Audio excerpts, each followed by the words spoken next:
Section 3.3 is power and root functions. Power functions are functions of the form y equals ax to the b, where a and b are real numbers and b is not equal to 0. We've already done quadratic functions. Those are a type of power function where the power is 2 and the shape is a parabola. We see that the graph is increasing and concave up in the first quadrant, and it's decreasing and concave up in the second quadrant. So decreasing but concave up, and increasing concave up. The function y equals x cubed for all real numbers x is a power function of degree 3. It's called the cubing function or a cubic function. This graph is increasing and concave up in the first quadrant, increasing and concave up, and it's increasing and concave down in the third quadrant. So it's increasing left to right, it's going up, and it's concave down. Example 1, foreign-born population. The percent of U.S. population that is foreign-born for selected years from 1970 and projected to 2060 can be 0.646, modeled by the function y equals 0.980x to the 0.646, with x equal to the number of years after 1960 and y equal to the percent. Is the percent increasing or decreasing for the domain representing the period from 1970 through 2060? We can go to our graph calculator and put this in, 0.98x to the 0.646. And we can set our window from 10 to 100. That would give us our graph from 1970 through 2060, since x is the number of years after 1960. Zoom, and we'll do a zoom fit. And we can see it's increasing that whole time from 1970 through 2060. Graph this function for values of x representing 1970 through 2060. So we just did. Is the graph of this function concave up or concave down? You can see it's increasing, but at a decreasing rate. So it is concave down. What does the model project the percent of U.S. population that is foreign-born to be in 2028? When x is the number of years after 1960, that means that the year 2028, x will be 68. So there are a couple of ways we could go about doing this. We could hit trace and then punch in 68, enter, and get the output 14.96. Or we could look in the table as well. You'll notice your table by default starts at 0. You can change your table to start at 68 if you like, so you can get right to the answer that you want. So there's a couple of ways for you to be able to do that. Example 2, the wingspan of birds. The wingspan of a bird can be estimated using the model L equals 2.43 W to the 0.3326, where L is the wingspan in feet and W is the weight in pounds. So that we keep this straight as we go through this problem, let's go ahead and put our general form of what each point represents. W is our independent variable and L is our dependent variable. W is the weight in pounds and L is the wingspan in feet.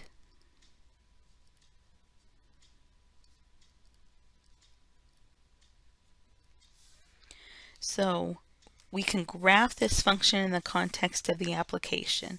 Let's go to our y equals, clear out our previous function, and put in 2.43x to the 0.3326. In the context of this application, our x, our independent variable, represented by W, is the weight in pounds. So for our window, we could start it off at 0 just to be sure and capture a very small weight of birds. And let's say that we go up to maybe a 200-pound bird. Okay, and we could do a zoom fit and see what that graph does. So now we want to use this function to compute the wingspan of a mute swan that weighs 40 pounds. So they've given you this number of 40. It's the pounds, it's the W, so we just need to put that in for our X. So we can go trace and put 40, enter, and see that it's about 8.29 feet in wingspan. Or you can go and set your table to start at 40 if you like, and you see your answer there, 8.29 feet wingspan. Use the function to approximate the weight of an albatross whose wingspan is 11 feet 4 inches. So they're giving us L this time. The wingspan is 11 feet 4 inches. So that's 11 and 4/12 of a foot, or 11 and 1/3, or what we'll go ahead and put in is our 34 thirds. So 34 thirds is our L, and we write down the rest of our function.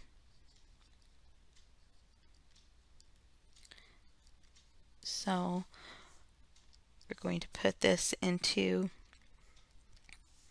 the calculator here as 34 thirds there, and let's go ahead and graph. We see the intersection for sure, so we're going to calculate the intersection. Enter, enter, enter, and I get this the weight at 102.5 pounds, and there's that wingspan of 11 and 1/3 feet. So we have 102.5 pounds. Make sure that you're putting your label on things. Is the graph of this function concave up or concave down? So this function is increasing at a decreasing rate, so it's concave down. If it's concave up, it'll be like a cup. If it's concave down, it's gonna shed water as water comes down on that, if you want to picture it as some kind of a container. So what does that mean, that it's concave down? It means as the weight increases,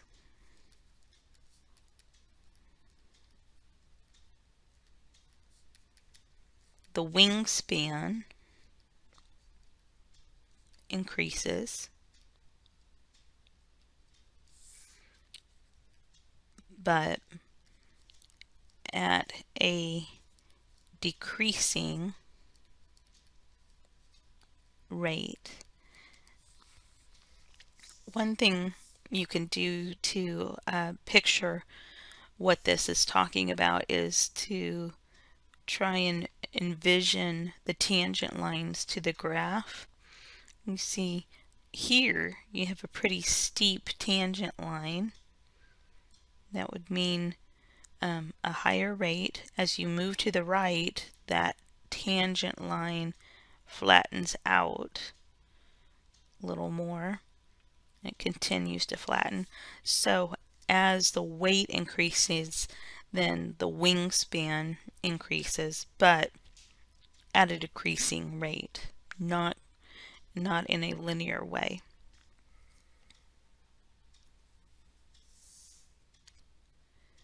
Next we have the reciprocal function. This function f of x equals x to the negative 1, or 1 over x, is called the reciprocal function.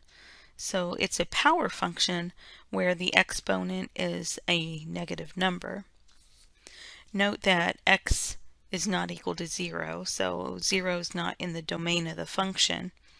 As this graph shows, as x gets closer to 0, then the absolute value of y gets large, and the graph approaches but does not touch the y-axis. So you get closer and closer and closer to that y-axis, but it doesn't touch. Example 3, purchasing power. The purchasing power of a $2012 for selected years from 2012 and projected to 2050 can be modeled by the function y equals 1.595x to the negative 0.343, where x is the number of years after 2010. Graph this function with x representing the years 2012 through 2050. So we will go ahead and put this into our y equals, clear out what you had in there before. So y equals 1.595x with an exponent of negative 0.343. And x is the number of years after 2010. We want to graph from 2012 through 2050. So as far as a window, we can start off with 2 for the x, and 2050 would be 40 years after 2010. So then a zoom fit gives us this graph. Is the function increasing or decreasing? This is definitely decreasing. What does the model predict the purchasing power of a $2012 will be in 2050?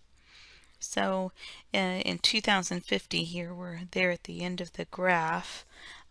We can read off of the table if we like. Go ahead and set the table so that it starts at 40, and look at the table, and it looks to be about 45 cents.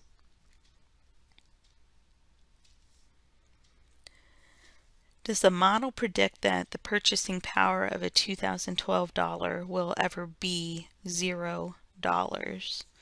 Well, you can see, you can go ahead and move this, keeps getting smaller and smaller as the years add on, then y gets smaller and smaller, but it won't ever actually reach $0.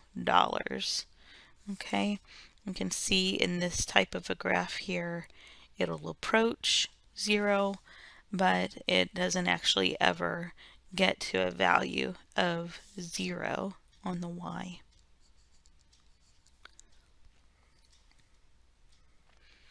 Root functions. A root function is a function of the form y equals ax to the 1 over n, or y equals a times the nth root of x, where n is an integer and n is greater than equal to 2. In example 4, we have worldwide internet users. Using data from 2014 and projected to 2025, the percent of people in the world who are internet users can be modeled by the function p of x equals 27.334 times the 10th root of x cubed, with x representing the number of years after 2010 and p representing the percent. Graph the function for the years 2014 through 2026. So again, we'll go to our y equals, clear out the function you had in there before, and type in your new function. You need to get to know how your calculator processes roots. What I'm going to do is put the coefficient of 27.334, then hit times. You're going to, on my particular operating system, I type in the root, I hit the math button, and then go down to the xth root. And what it does is it pops that 10 up into the index of the radical. And then we continue to type in the rest of our function. There we go. And let's go ahead and set our window. In this function, x represents the number of years after 2010. So if we want to start our graph in 2014, we're going to start with an x-min of 4. And going through 2026, that will be 16 years after 2010. Then we'll go ahead and do a zoom fit. Here you go. Is the graph concave up or concave down? It's concave down. You can see that it is increasing, but at a decreasing rate as x increases. If the model is valid, what is the percent of people in the world who will be internet users in 2033? Well, we don't actually have that in our window, so one thing that we'll need to do is either adjust our window so that we can see where that is on the graph when we trace, or just go to the table and put the appropriate settings in there. So I'm going to go ahead and change my window. 2033 is going to be 23 years after 2010. So I'm going to go ahead and put 25 so I can be sure to see the year 2033 on there. Doing another zoom fit. And then trace 23, enter, and we see 70.02. So 70.02% of people in the world will be internet users in 2033 according to that model. All right, and now we have another way we could do it. We'll go ahead and just get the practice here. We could put 23 in our table, look up 23. So let's say that we start our table at 20 and look at there at 23, and you see it again, 70.02%. Use technology to determine when the percent of people in the world who will be internet users is projected to be 59%. So if you're doing a problem like this on the exam, then what I would want to see is you setting this up, that you know that that 59 goes in place of the p of x, and you're setting this equation up like this. And then as far as working it on your calculator using technology, you can use the intersection of graphs method. So graph that. We definitely see the intersection in that window. So we calculate the intersection, enter, enter, enter. And so now we could see 12.99659 years after 2010, the percent of people in the world who will be internet users is 59%. So I'm going to add that to 2010. That puts us into about 2023. So the year 2023, 12 years after this, and then 0.9 into the next year, almost 13 years. And so 2023 is that year. That does that for this section. Let me know if you have questions.